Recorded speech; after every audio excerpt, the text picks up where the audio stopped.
Bien, 2 y 2 minutos de la tarde, última hora de la única fórmula, 221-458-7649. Anoten este WhatsApp, los invito a conversar de aquí hasta las 3, que es lo que queda de la fórmula. Como ya saben, esta cortina nos habla de que está en nuestros estudios el realizador audiovisual, tallerista, aficionado a la filosofía, Augusto Ricardo. Buenas tardes, Augusto, ¿qué tal? Buenas tardes, Juan. Siempre encantado de estar acá los viernes. Me alegro. Es recíproco, Augusto. 221-458-7649. Empiecen a charlar con nosotros.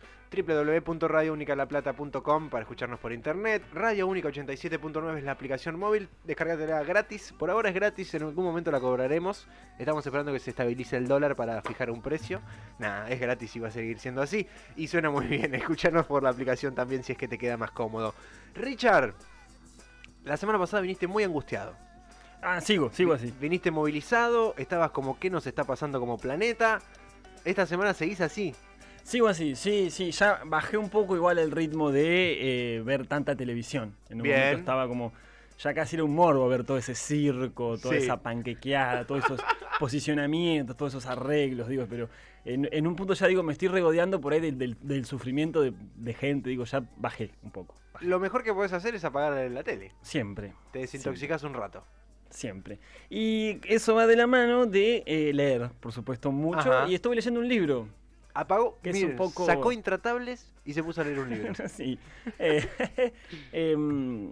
Bueno, qué raro, porque en general no arrancamos tan rápido, pero yo ya te la tiré. Estuve leyendo un libro que es un poco lo que quería venir a hablar y conversar hoy. A ver. Estuve leyendo un libro de Diego Singer. Diego Singer es profesor de filosofía.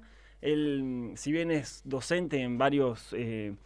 lugares universitarios y posgrados, fue docente también en colegios secundarios, pero quizás es más conocido, puede llegar a ser más conocido, porque él suele dar charlas o talleres, como le llama él, de filosofía a la gorra. Y si bien suele dar en Buenos Aires, va recorriendo la verdad todo el país, digo, con estas charlas que suelen tener más que ver con lo que es divulgación de filosofía. Claro, es un divulgador. Y hace poquito sacó su primer libro, Políticas del discurso. Ajá. Intervenciones filosóficas en la escuela. Y nada, me pareció interesante, encontré muchísimas cosas, ahora te voy a hablar, pero dije, ya que siempre probamos con cosas extrañas en esta columna de Cinefilo, a ver cómo sale hacer alguna suerte de reseña de un libro, digo, ¿no? ¿Cómo se puede hacer una reseña radial de un libro? Primero hay que leerlo. Por supuesto, sí. Mira, lo que vos decís, por supuesto. Y marcarlo. Hay muchos que no. Leen la contratapa y dicen, ok, esto es un policial negro, no sé qué, hay un maldito y hay un policía, ¿entendés? Richard lo leyó. Están ahí las marcas con lápices y todo eso. Bueno, y vos sabés que a mí me parece interesantísimo una cosa, como para comenzar. A ver. Primero, como lo dice el libro, son intervenciones filosóficas en la escuela. Es decir, el libro recupera discursos que Diego dio en distintos ámbitos de lo que es el colegio secundario, y particularmente la primera parte está dedicada a los discursos que él dio en distintas fechas efemérides que se celebran en los colegios secundarios. En el caso de la Revolución de Mayo, del 2 de abril las Islas Malvinas, el 24 de marzo... El Día del Trabajador, etcétera. Entonces, me pareció interesante a mí recuperar una pregunta que hace Diego, que recorre a todos estos discursos, que es una pregunta constante sobre qué significa enseñar, qué significa aprender, qué posibilidades, qué potencialidades hay en el aprendizaje, en el enseñar, qué dificultades, qué problemáticas. Digo, ¿no? Y a mí me llama mucho la atención porque, primero, es una pregunta eminentemente filosófica. Digo, varias veces muchos filósofos se han preguntado acerca de esto. Ya desde Platón, por ejemplo, en la República, en las leyes, se preguntaba, digo, ¿no? Bueno, ¿cómo enseñar? ¿Por qué enseñar? ¿Qué enseñar? ¿Con qué objetivos enseñar? John Locke, el filósofo inglés, también dedicó 2 libros a la cuestión de la pedagogía.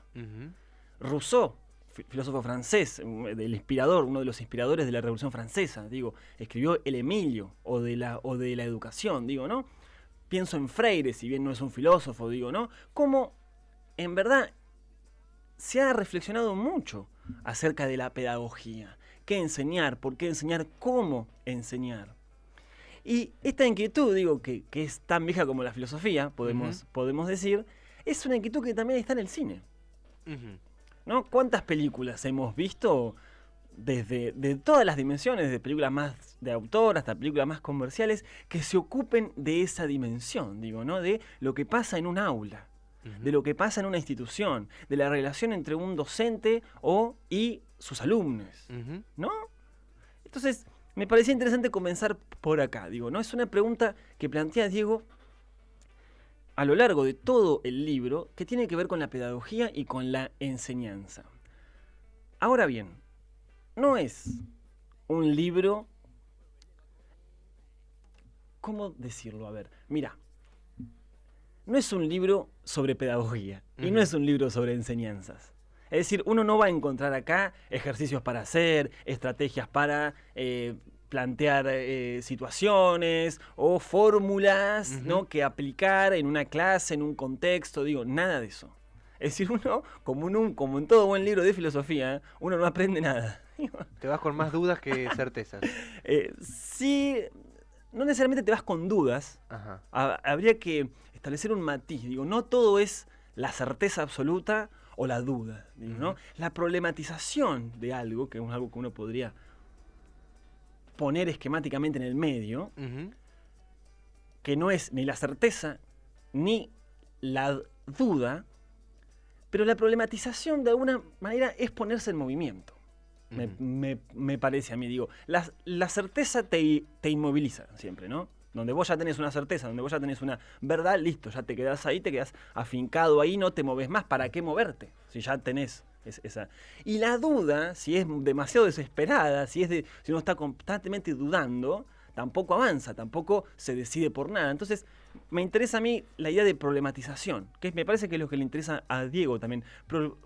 Problematizar para mover las cosas. Bien. No necesariamente moverse hacia adelante o moverse hacia un sentido definido de antemano o en una dirección definida de antemano, pero sí ponerse en movimiento. Es un libro que plantea muchas interrogantes, que es muy provocativo, logra hasta, diría yo, algunos momentos conmovedores. A mí me interpeló mucho, vos sabés que yo doy talleres también, entonces, si bien no soy docente en colegios, he tenido cierta experiencia en la docencia universitaria y por supuesto en talleres, digo, en espacios culturales, en espacios alternativos.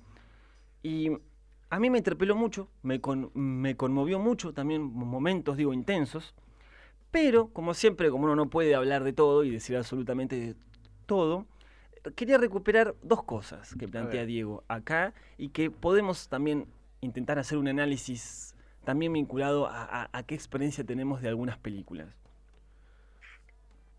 Primero, y te pregunto a vos, como siempre me interesa más preguntarte que venir a decir yo algo, digo, ¿no? ¿Qué experiencia tenés vos de tu colegio secundario, digo, de la relación con los docentes? ¿Cómo definirías vos la enseñanza? ¿Quiénes son los actores? Y yo tuve una experiencia muy, muy particular. Ya hablo del recuerdo, porque lo he contado tanto que ya no estoy tan seguro de que haya sido así. Ocurre. ¿Viste? Pero tengo un muy buen recuerdo del colegio secundario, sobre todo en donde mi relación personal con la de mis docentes, o la gran mayoría de ellos, era muy buena, casi de una amistad. Casi, ¿no? Pero eso me llevaba a que todo el padecer de estudiar operaciones matemáticas, que eran las materias que odiaba, y qué sé yo, no haya sido como tan determinante la experiencia. Es lo que menos recuerdo, haber estado sentado estudiando, ¿entendés? Porque eres un vago, no hiciste nada. Ibas y chamullabas a los profesores, les caías bien. No tenía notas extraordinarias, era común, ¿no? Del pelotón, aprobado justito, alguna un poco más, alguna un poco menos, pero siempre pasó más por ese lado mi paso por el secundario. De conversar con los profes. Digo, tenía problemas, angustias y qué sé yo, y yo iba y era, che, ¿qué onda con esta vida? ¿Cómo funciona esto? Y tenía profes que me escuchaban, ¿vos sabés? Bien, mirá, bueno, decís, como siempre, Juan, decís dos palabras con las que yo me quedo. A ver. Primero, es esto que vos decís, no recuerdo estar estudiando. Sí. ¿No? Es decir, es una de las definiciones, me parece, que podría llegar, que da Diego en el libro, que enseñar o el espacio de un aprendizaje no es simplemente la mera transmisión de una información o de un dato o de un conocimiento o de un saber de un sujeto que supuestamente sabría a un sujeto que supuestamente no sabe. Es claro. ¿No? Que también tiene que ver con la construcción de un espacio afectivo.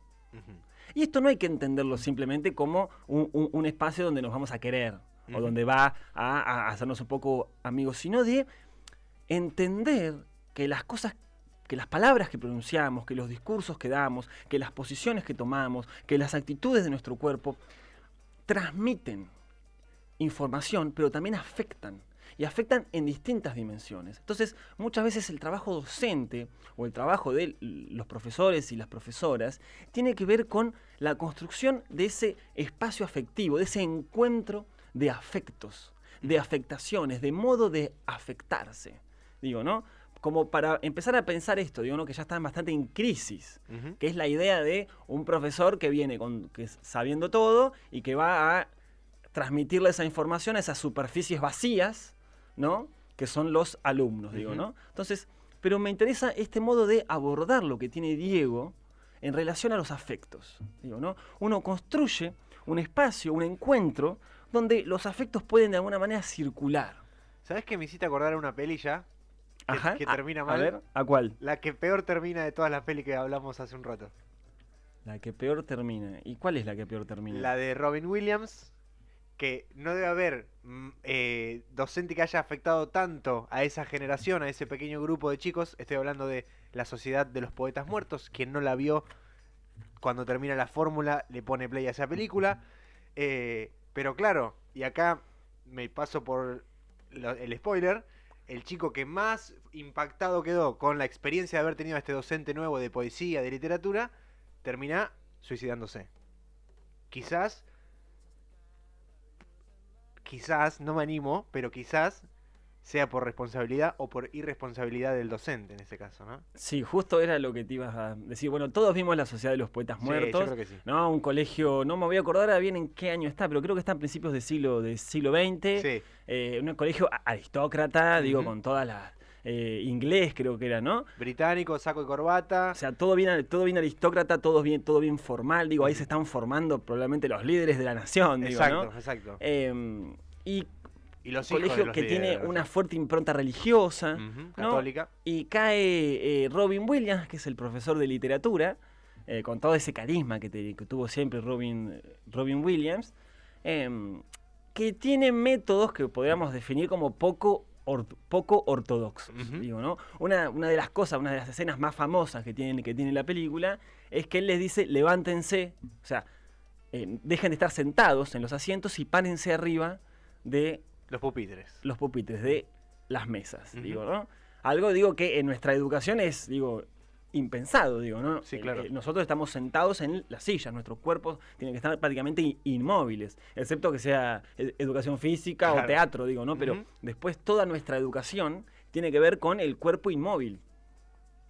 Esto le va a llevar a Diego, en el capítulo final del libro, a reflexionar mucho sobre su práctica docente en contextos de encierro, particularmente en la cárcel, en el centro universitario de Devoto, que está por supuesto en la cárcel de Devoto. Digo, ¿no? Esta idea de detención de los cuerpos, de cuerpos inmóviles, digo, ¿no? Con la que nuestra educación tiene mucho que ver.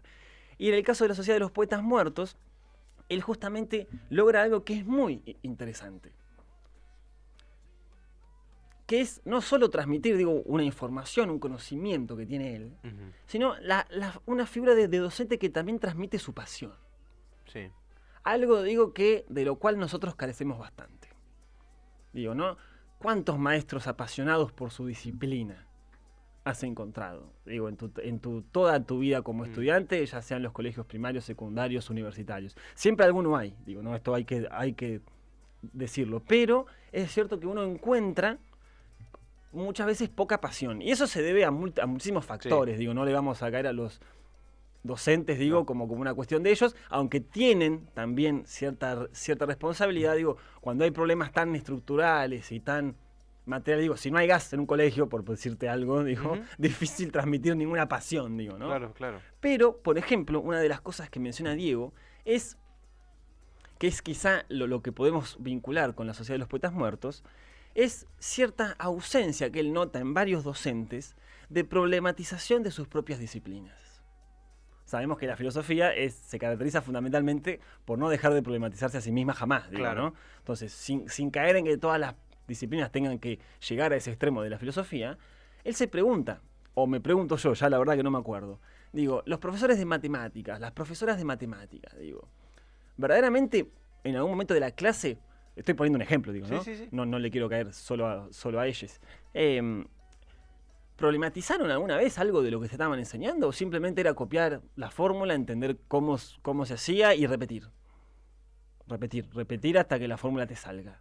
Digo, ¿tuviste vos en algún momento historia de las matemáticas? No. ¿No? Decís, ¿Hay historia de las matemáticas? por supuesto que hay historias de matemáticas y es apasionante. Digo, yo no soy especialista, digo, pero vos para pensar el número y para pensar las matemáticas tenés que irte muy lejos, tenés Claro. que irte muy lejos en el No, tiempo, jamás tenés nadie- que irte a Arabia, digo, ¿no? Ahí nacen los números, ahí nacen las matemáticas, digo, ¿no? No nacen en lo que hoy conocemos como Europa, digo, ¿no? Ujú. Entonces, y digo, imagínate con lo fantástico que sería ponerse a estudiar un poco de Arabia, digo, ¿no? Arabia, digo, casi como un significante, digo, ¿no? Sí, Entonces, sí, sí. todas esas cosas no las tenemos, digo. Y algo que quizá no hace el docente de la Sociedad de los Poetas Muertos, ¿no? Robin Williams, Ujú. es justamente a veces hay una falta de problematización en lo que él hace. Y la película es medio traicionera en ese sentido, porque el pibe se muere, o sea, se suicida debido un poco a que él estimuló muchas cosas, él lo afectó de muchas maneras, no solo le mostró poetas que no conocía, digo, también, digo, lo afectó con su forma de ser, con las cosas que decía, con las cosas que le hacía hacer. Y uno tiene que tener también cierta responsabilidad, digo, uno que a veces está en un contexto de enseñar o que lo ponen a uno en un lugar, tiene que lidiar con eso también. Uno no puede ir y decir cualquier cosa en cualquier momento, en cualquier contexto. Digo, Claro. ¿no? Uno no puede ir a un lugar y decir, sí, la libertad y ustedes pueden hacer lo que quieran, Después esa persona va a su casa y tiene que lidiar con su familia, con sus problemas, digo, con todo. Entonces uno tiene que siempre... Y eso en la película está como tratado hasta ahí nomás, porque Robin Williams se va como un héroe, digo, de la película. Y sin duda que nos cae bien. Pero... Si lo forzás un poquito, la película te está diciendo, ojo que la libertad termina en muerte. Ojo que la libertad termina en muerte, exactamente. Es compleja la película, más Digo, allá de que es interesante, pero sí pienso en esto. Él se va como un héroe, lo echan, Sí. lo echan del colegio, pero él se va como con el atardecer para Sí. allá, digo, ¿no? Como vos decís, bueno, pero ¿qué responsabilidad tuvo el tipo? No le vamos a caer igual al pobre Robin Williams. Es un digo, ¿no? peliculón, Es un peliculón, pero bueno, a veces hay que pensar. Pero, y Sí. me quedo con otra palabra A ver. de la que vos usaste. Por un lado, recuperar esta cuestión de las cuestiones afectivas, digo, ¿no? Ujú. Pero por otro lado, esto que vos decías, siempre me escucharon. Ajá. Lo que se equivale a decir siempre también escuché, decir, ¿no? Porque una relación amistosa implica eso, digo, ¿no? La escucha. Digo, y es básicamente el concepto por el que empieza Diego Ajá. el libro, ¿no? Y es algo que a mí me hizo pensar mucho también en el cine, digo, ¿no? En el cine uno escucha, fundamentalmente. Incluso en el cine mudo, digo, ¿no? Que siempre está acompañado por algún tipo de música, un piano en general, digo, Claro. ¿no? Y cosa es que la escucha ha sido un problema en la filosofía. O por lo menos ha sido algo de lo que varios filósofos se han ocupado, digo. Estuve revisando un poquito algunas cosas, algunos seminarios de Foucault, que Ajá. dedica como a la antigüedad griega romana, y él en un momento empieza a pasar revista en torno a algunas ideas de algunos filósofos latinos Ujú. en torno a la idea de escucha. No, porque era un problema. La escucha ha sido problemática porque es como el único sentido que es involuntario, ¿no? Es decir, bueno, si vos no querés mirar, podés cerrar los ojos. Claro. Si vos O te los vendas. no querés oler, ponle que te podés tapar la Sí. nariz. Si no querés probar algún sabor, no comés. Digo, o sea, podés no hacerlo. Sí. En cambio, el oído, por más que uno esté dormido, Sí, sí, ¿no? sí. La escucha está siempre. Es completamente involuntaria. Entonces, hay algo que le genera un problema, especialmente a un filósofo que se llama Plutarco, Ujú. que justamente va a identificar estos dos problemas. Es patética, dice él que es un concepto griego. ¿Por qué? Porque es involuntario. Es involuntario, tiene que ver con nuestro cuerpo, con nuestra cuestión animal, etc. Ajá. Ahora, por otro lado, es decir, no podemos decidir qué escuchar y qué no. Nuestra razón no puede decidir qué escuchar y qué no. Escuchamos todo, entra todo, entra todo. Ahora, por otro lado, es cierto que la enseñanza de la filosofía y de los conocimientos en general pasa fundamentalmente por la escucha. Ujú. Digo, es cierto, uno puede leer, digo, ¿no? Pero fundamentalmente uno aprende escuchando. En las clases, en las, Claro. ¿no? En todo eso. Entonces, hay un problema ahí, porque por un lado es lo más involuntario y por otro lado es lo que permite el ingreso del logos.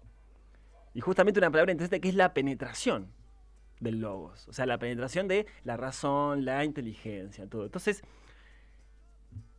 ellos van a plantear, Plutarco, y después un filósofo que a mí me gusta mucho, que es Séneca, Ujú. la idea de que escuchar reúne esta doble vertiente de, por un lado, es una actividad pasiva, y por otro lado, es una actividad, valga la redundancia, activa. Ujú. Y que justamente una de las tareas es ejercitarse en la escucha. Hay que aprender a escuchar. De hecho, Plutarco va a decir va a decir una frase un poco exagerada, que es hay que aprender a callarse el mayor tiempo posible. ¿No? Eso decía, un poco parafraseando a Platón. Platón decía, no, la filosofía es una preparación para la muerte. Digo, no es una meditación sobre la muerte, una forma de prepararse para morir. Bueno, Plutarco dice, la filosofía es una forma de aprenderse a callar. Claro. A callarse. Por ejemplo, para ponerte un ejemplo, los pitagóricos, ¿no? Que eran una suerte de secta, ¿no? que seguía las doctrinas y las enseñanzas de Pitágoras, Ujú. demandaba a sus ingresantes 5 años de silencio. Ah, miércoles. Por supuesto, no eran, 5 años de estar callados completamente, sino que en los ejercicios, en los momentos, de aprendizaje, los Eso no. alumnos tenían que estar callados. Justamente ejercitando la escucha, la meditación, pensamiento. Y esto es algo que le interesa mucho a Diego. Esta idea de tomarse el tiempo de acompañar lo que otro propone Ujú. y no salir tan inmediatamente con la propia sensibilidad o con lo que uno ya sabe. Es decir, ¿no? Termina un discurso y dejar el silencio. No automáticamente, en vez de terminar un discurso, plantar otro discurso.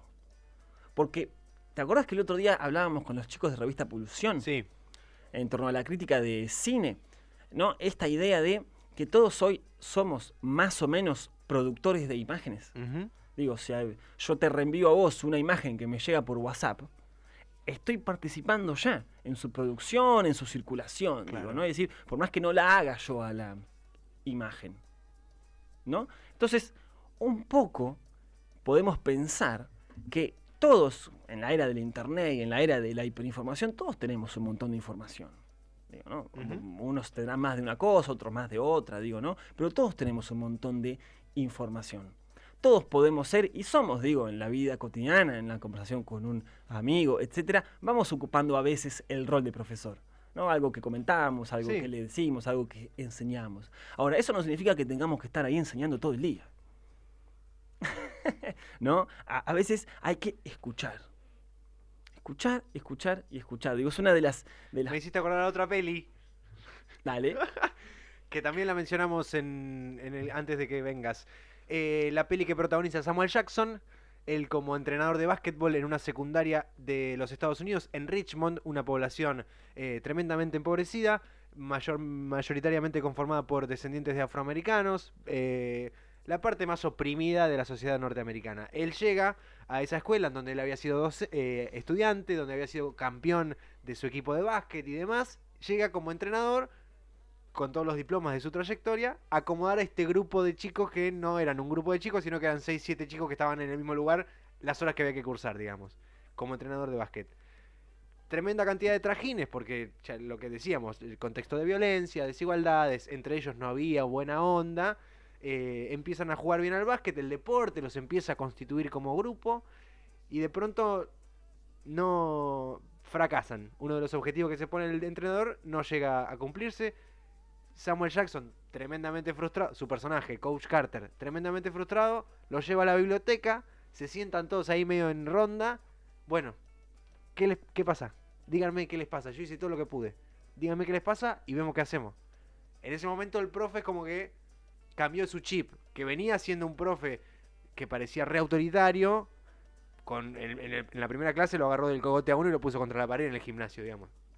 Un profe duro.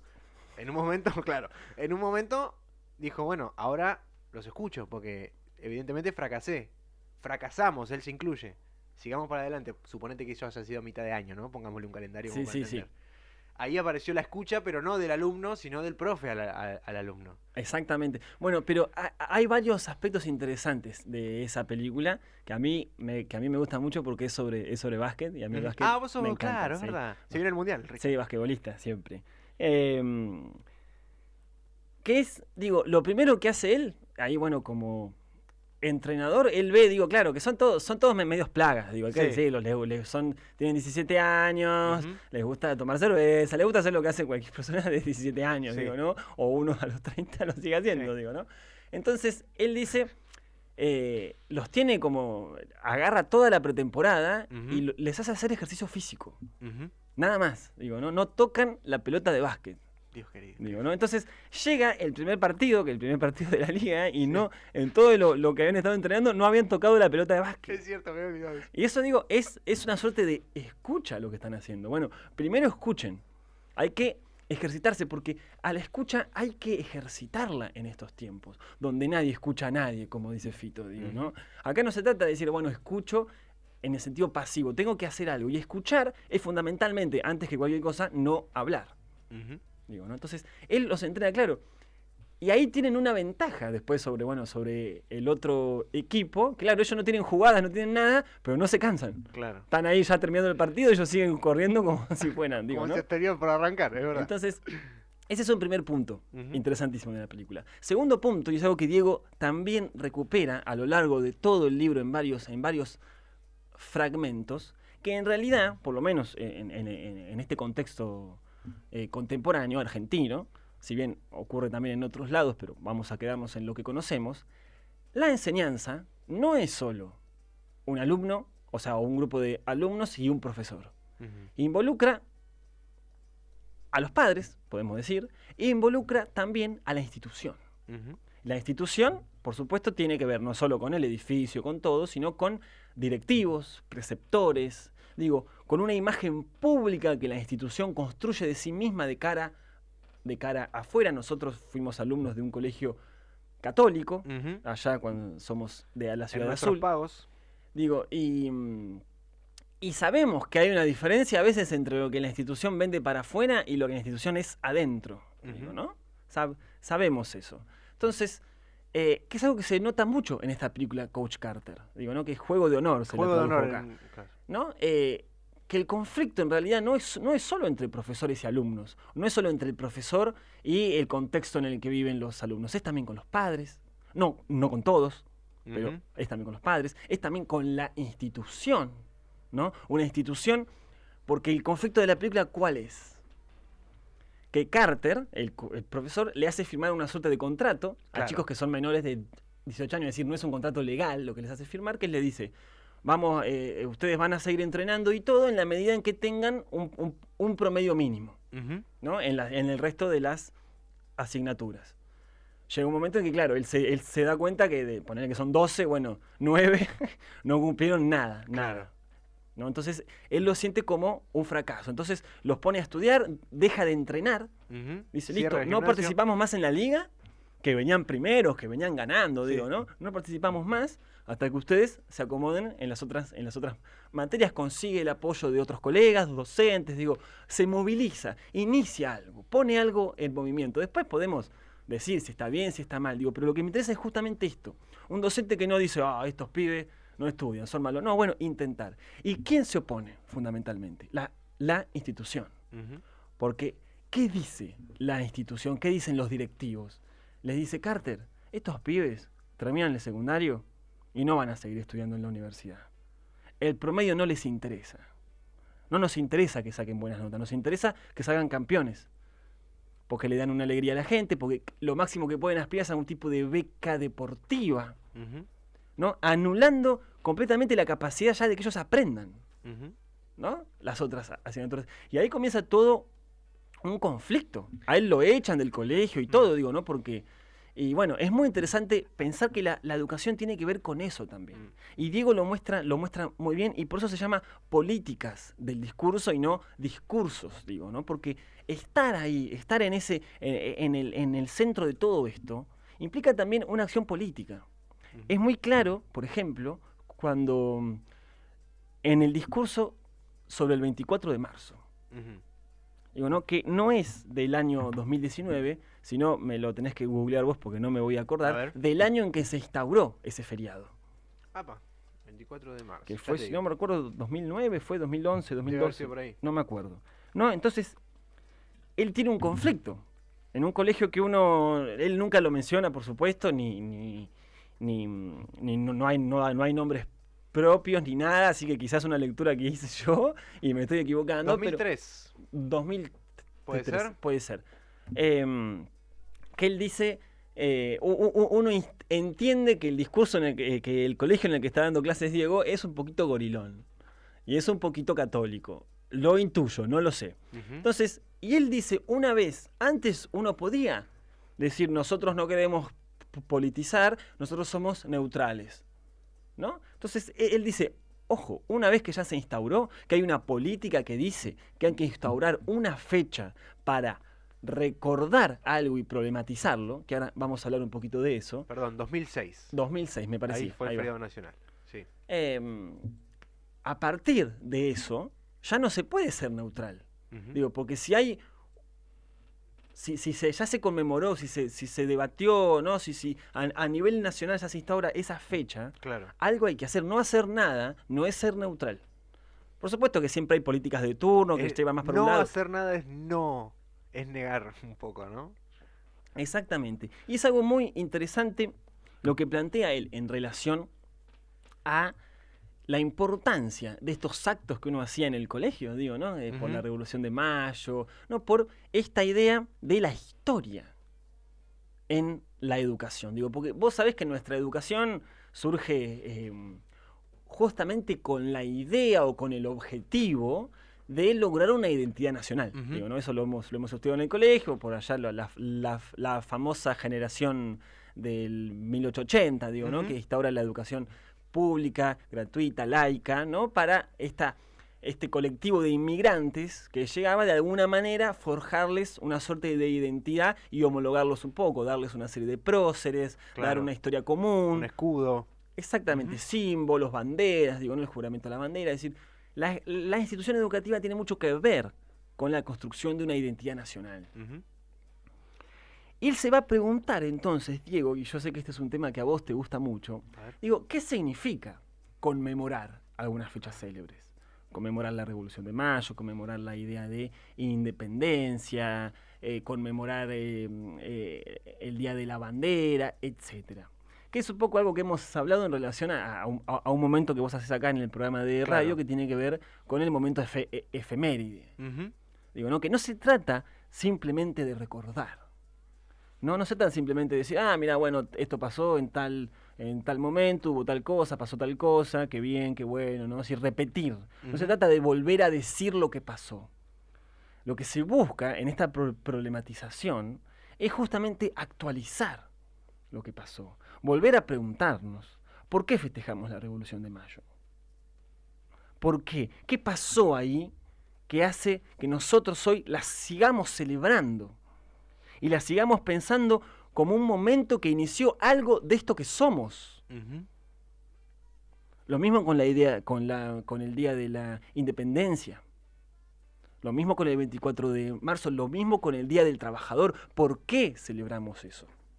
Entonces, volver a actualizar qué problemas planteó la Revolución de Mayo que siguen siendo hoy nuestros problemas? ¿Qué problemas planteó la Declaración de Independencia que continúan siendo hoy nuestros problemas? ¿Qué problemas plantea el 1 de mayo, el Día del Trabajador? ¿Por qué se llama en Argentina Día del Trabajador y no, como en otros países, Día Internacional de los Trabajadores? Es una pregunta que se hace Diego. ¿Por qué nosotros pensamos al Día del Trabajador como algo individual, ¿no? Es tu día. Mi día no, porque yo no trabajo. Pero claro. Vos sí. Sí. Yo solo hago radio. ¿Por qué? ¿Por qué se le quita lo colectivo? Entonces, volver a utilizar esas y hay fechas. quienes dicen Día del Trabajo. Día del Trabajo. Ni digo, sujeto le ponen, ¿entendés? Entonces, Día de la actividad, no entiendo.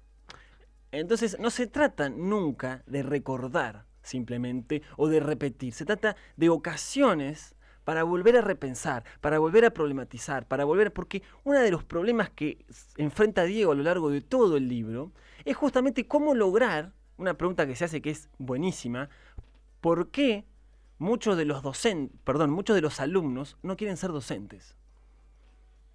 Mirá, preguntón. ¿Por qué? ¿Qué están viendo de los docentes que no les hace querer hacer eso? Digo, ¿no? Entonces, ¿cómo y por qué? Y bueno, porque claro. Nosotros hemos hecho, yo no sé, la verdad, hace años que no vamos al colegio, pero ¿qué recordás vos de los actos de la Revolución de Mayo, del Día de la Independencia? Eran actos reaburridos, digo, ¿no? No pasaba nada. No había lo que en filosofía se llama acontecimiento, es decir, no había algo nuevo ahí. Era simplemente una hora que uno no se zafaba de matemática, digo, claro. ¿No? Qué bueno, iba ahí, estaban, ¿por qué? Y en primaria era que había que disfrazarse, más que eso no. Y que tenía bueno que por ahí si participabas del baile te zafabas de horas para ir a ensayar y claro. Todo eso, digo, ¿no? Sí. Pero justamente lo que no hay es actualización. Actualizar no significa olvidarse de todo, digo, ¿no? No significa no hacer historia. Significa repensar, intentar aprovechar esto para producir algo nuevo. Pero bueno, es difícil. No se trata solo de apatía de los docentes. Se trata también de qué pasa con las instituciones, qué pasa con los directivos, qué pasa con los padres. Digo, algo que Diego no analiza en el libro, calculo que es por los años en los que él estuvo. Porque hay algo que no dije, como siempre soy todo confuso. ¿Qué te acordaste? Porque siempre intento hacer las cosas bien y no transmitir lo que yo siento. Es lo que yo te digo, relájate. Sí. Baja los hombros. Vos sabés que ya estoy terminando. Dale. Que en verdad este es un libro, así tendría que haber empezado, vos fíjate. Este es un libro que en realidad no es un libro. Es decir, no fue escrito como un libro. No es que Diego dijo, bueno, voy a escribir un libro, voy a empezar, no, sino que al juntar todos estos discursos, claro, al ponerlos todos juntos, surge la idea del libro. Y es muy interesante pensar, porque son todos discursos que él dirigió a alumnos, alumnos de los colegios, a algunas asambleas, a otros docentes, podemos decir a la comunidad educativa, podemos decir, claro, muy particular también del colegio en el que él laburaba. Entonces, el libro no está dirigido hacia mí. No está hecho para mí. Por lo menos los discursos, claro, cada uno por separado, no está dirigido a mí. Ahora bien, al ponerlos todos juntos y al editarlos en formato libro, ¿eso está dirigido a mí? Es muy interesante pensar qué género es este de los discursos. ¿A qué género corresponde este libro? Entonces, me parece interesante pensarlo así. Digo, me parece que está dirigido, como decía Zaratustra, a todos y a nadie. Okay. Porque de hecho es una de las figuras en relación a la escucha que hablábamos al principio que recupera, que es el Zaratustra de Nietzsche, ¿no? Vos sabés que Nietzsche comienza su libro sobre el poema Zaratustra, ¿no? Diciendo, bueno, Zaratustra después de haber estado muchísimos años en las montañas, ¿no? En otro lado, es decir, fuera, ¿no? de la ciudad, pensando mucho, finalmente llega como a la idea, claro, llega como a la buena nueva y baja, ¿no? Y se para en la plaza pública y arranca a comentarla, claro, y todo el mundo se ríe. Y Zaratustra insiste, hasta que finalmente se da cuenta, digo, ¿no? Que esos oídos no están hechos para lo que él está diciendo, y después se da cuenta que él también tiene que pensar cómo preparar esos oídos, cómo decir algo para cautivar, claro, auditorio, digo, que son todos estos problemas que tiene un docente y que tenemos nosotros acá también en la radio, digo, ¿no? Entonces, me parece un libro muy interesante para que lean, no solo quienes están interesados en la educación o en la filosofía, digo, sino interesados fundamentalmente en la escucha. Bien. Digo, ¿no? Porque uno tiene que establecer estrategias, digo, ¿no? Ahora, yo por supuesto siempre intento buscar una palabra bella, buscar una formulación bella, buscar, digo, cautivar con la manera que tengo de decir las Claro. cosas. Pero tampoco quiero que el oyente se quede pensando eso. Ay, qué bien, qué linda combinación de frases que dijo. El Ay, sazonador. qué linda voz que tiene. Digo, no, porque yo lo que intento es transmitir también un contenido. Ujú. Entonces, todos estos problemas que hace a la escucha están todos presentes. Bien. Entonces, me gustaría, entre todo lo medio caótico que fue, es recomendar las dos películas de las que hablamos, Ujú. recomendar también una película de la que no hablé y la voy a decir muy rápida, ver. de un director norteamericano que a mí me gusta muchísimo, que es Richard Linklater, Ajá. que lo conocerás porque Ay. sus películas más famosas son Antes del amanecer, Antes del atardecer. Y él tiene dos películas que van sobre la educación, podemos decir. Una es Escuela de Rock. Claro. ¿Quién no vio Escuela de Rock? Dios. ¿Quién no le pareció fantástica Escuela de Rock? Es una comedia fantástica que va justamente de cómo construir, ¿no?, un espacio educativo, digo, ¿no? Peliculón, Escuela de Peliculón, recomiendo que la vuelvan a ver, siempre es bueno volver a verla, pero recomiendo también una que tiene más que ver con lo que vos comentabas de Samuel Jackson, de esta película Coach Carter, Juego de Honor, que se llama, que acá se la conoció como Los Osos de la Mala Suerte. Bad New Bears, año Ajá. 2005. Es una peli que pasaban en su momento en Cinecanal, que Mirá. va también de un equipo de béisbol. Ah, sí, la vi. Y es la peli, hay que que no volver sabía a que era de verla, él? La voy a volver a ver. hay que volver a verla porque es una película muy interesante, porque así como Jack Black, digo, no reúne las condiciones de un profesor, digo, ¿no? Claro. Va con resaca un día al colegio, digo, ¿no? Dice, hoy chicos, hagan todo ustedes porque no puedo dar clase porque tengo resaca, Sí. ¿no? Y no tiene los títulos, no tiene los créditos, se está haciendo pasar por otra persona, Claro. digo, como así como pasa todo eso, bueno, en esta película, él no tiene ningún tipo de crédito para poder ser el técnico de estos chicos, que son lo que aparece muchas veces en las películas yankees, que son los chicos problema, ¿no? Y fundamentalmente no tiene interés tampoco en No. enseñarles nada. Él lo que quiere es ganarle al otro técnico porque se odian de hace mucho, Claro. ¿no? Entonces, como su motivación no es para nada noble. Y él les hace cualquier barbaridad a los chicos, ni les importa No. a los chicos. Se la pasa escabeando, digo. Y es una peli muy interesante cómo él en verdad termina aprendiendo mucho más que los chicos Ujú. de todo ese entrenamiento y de toda esa enseñanza, porque tiene que ver con la creación de un espacio y la creación del encuentro y fundamentalmente de esta figura que me interesaría reivindicar hoy entre todo lo que dijimos, que es la figura de la escucha. ¿Por qué? Porque si bien es cierto que la escucha es involuntaria, que siempre escuchamos, Ujú. lo fundamental que se necesita para aprender es lo que estos filósofos que yo hablaba, Plutarco, Séneca, hablan de un arte de la escucha. No un arte de sentido de una cosa artística y que Ujú. demandaría, digo, mucha cosa, sino de pensar una escucha activa y fundamentalmente predispuesta. Digo, no, ir dispuesto a escuchar, ir dispuesto a ver a dónde otro me quiere llevar. Y no necesariamente saltarle en la lógica del comentario de Facebook rápidamente con mis ideas acerca de las cosas, Ujú. con mis certezas. Digo, ¿no? Una escucha que es también una invitación a un silencio provisorio. No a un silencio siempre. A veces hay que afirmarse, a veces hay que argumentar, a veces hay que levantar la mano y contradecir lo que está pasando. Pero no siempre. A veces hay que, aunque uno esté en desacuerdo con lo que está pasando, escuchar. Entonces, nada, es un poco lo que quería Tremendo. indicar de este libro, que para que sepan, Diego lo está vendiendo él va dando talleres a lo largo del país. En septiembre viene a La Plata, Ujú. así que es una buena ocasión para que vayan a escucharlo a él con sus charlas de filosofía a la gorra y también para comprar el libro. Digo, es una recomendación desde el taller de Cinefilo que compren, lean Políticas del Discurso, Intervenciones Filosóficas en la Escuela, Es un libro muy interesante, es la recomendación de hoy, junto con estas películas que hablamos. Todas peliculones. Gracias, Augusto, por haber venido. Un placer escucharte una vez más. Taller de Cine y Filosofía en Facebook e Instagram. ¿Tenemos calendario? ¿Tenemos fecha próxima? Sí, tenemos el domingo 15 de septiembre. Vamos a estar en Eso Estamos, Bien. de vuelta en nuestro ciclo de Cine y Filosofía a la gorra. Vamos a estar con un taller del cual ya hemos hablado en alguna otra oportunidad, que es el taller que se llama El género en disputa, Bien. en el cual hacemos una combinación entre la obra de Judith Butler, esta filósofa feminista de la tercera ola contemporánea, y la cineasta belga-francesa Agnès Varda. Bien. Gracias, Augusto, por haber venido. Hasta el viernes que viene, ¿eh?